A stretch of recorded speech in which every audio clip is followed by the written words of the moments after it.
আজ রথযাত্রা। রথযাত্রা লোকারণ্য মহাধুমধাম, ভক্তেরা লুটায় পথে করিছে প্রণাম। রথ বলে আমি দেব, পথ ভাবে আমি, ভক্ত ভাবে আমি দেব, হাসেন অন্তর্যামী।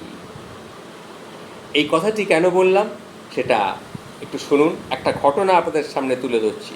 আমরা সবাই জানি যে হিন্দুরাই একমাত্র প্রভু জগন্নাথের ভক্ত, তা কিন্তু ঠিক নয়।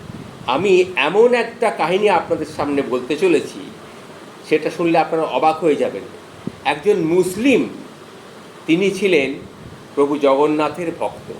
সেই কাহিনীটি আমি আপনাদের সামনে এখন তুলে ধরতে চলেছি।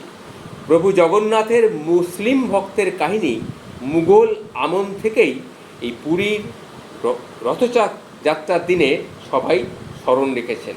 এই কারণ কি না, পুরীর রথের চাকা তার সমাধির সামনে এসেই বারবার থেমে যায়। কেন, সেটাই আমি আপনাদের সামনে আজকে বলতে চলেছি।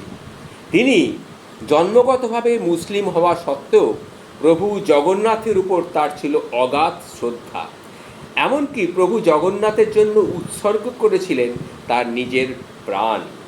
শোনা যায় তার মৃত্যুর পর রথযাত্রার সময় গুচিন্ডা যাওয়ার পথে রাস্তার ধারে শালবেগের সমাধির সামনেই এসেই তার রথ থেমে গিয়েছিল জগন্নাথ দেবের রথের চাকা। ঠিক কী ঘটেছিল সেদিন, সেটাই আমি বলছি। মুঘল শাসনকালে শালবেগ মুসল সালাতে কাজ করতেন। তার পিতা ছিল মুসলিম, কিন্তু মা ছিলেন হিন্দু। তাদের পুত্র শালবেগ অবশ্য ইসলাম ধর্মই পালন করতেন। একবার এক যুদ্ধে অংশ নেন শালবেগ। যুদ্ধে গুরুতর আহত হন তিনি। আঘাত লেগে গভীর ক্ষতের সৃষ্টি হয়েছিল তার মাথায়।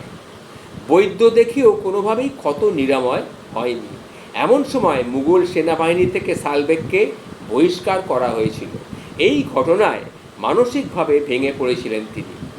ঠিক সেই সময় শালবেগের মা প্রভু জগন্নাথের শরণ নিতে বলেন তাকে।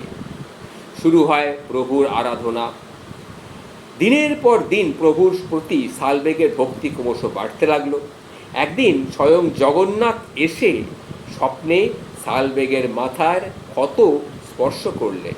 ঘুম ভেঙে শালবেগ অবাক হয়ে দেখলেন তার মাথায় কোনো ক্ষতই চিহ্নই আর নেই, কোনো ক্ষতও নেই, ক্ষত চিহ্নটাও নেই।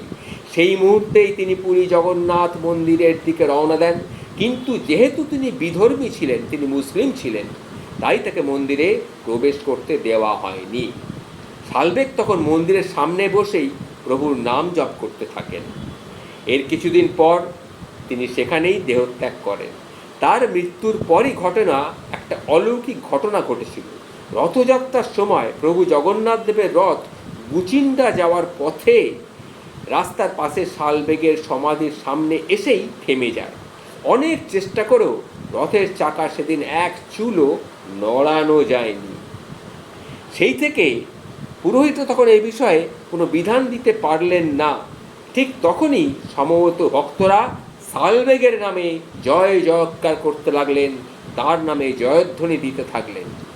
আর হঠাৎ দেখা গেল যে রথের চাকা আবার চলতে শুরু করেছে। বলা বাহুল্য, সেদিন থেকে আজও অবধি রথযাত্রার সময় ওই সমাধির সামনে প্রভু জগন্নাথের রথের চাকা কিছুক্ষণের জন্য দাঁড়িয়ে যায়। এটাই হচ্ছে আজকের দিনের ঘটনা। এই ঘটনাটি আমি আপনাদের সামনে তুলে ধরলাম এই কারণেই যে সবাই জানে যে হিন্দু সম্প্রদায়ভুক্তরাই একমাত্র প্রভু জগন্নাথের ভক্ত বা তাকে পূজা করেন। কিন্তু কথাটা ঠিক নয়। একজন বিধর্মী মানুষ, তিনিও কিন্তু প্রভু জগন্নাথের ভক্ত ছিলেন, এবং প্রভু জগন্নাথ তার জন্যে কী করেছিলেন সেটাই আপনাদের সামনে তুলে ধরলাম। আজ রথযাত্রা, এই রথযাত্রার দিন এই পূর্ণ কাহিনীটি আপনাদের সামনে তুলে ধরলাম। যদি আপনাদের সবার ভালো লাগে তাহলে এটা প্রচার করে সবার সামনে ছড়িয়ে দিন। নমস্কার, ভালো থাকবেন।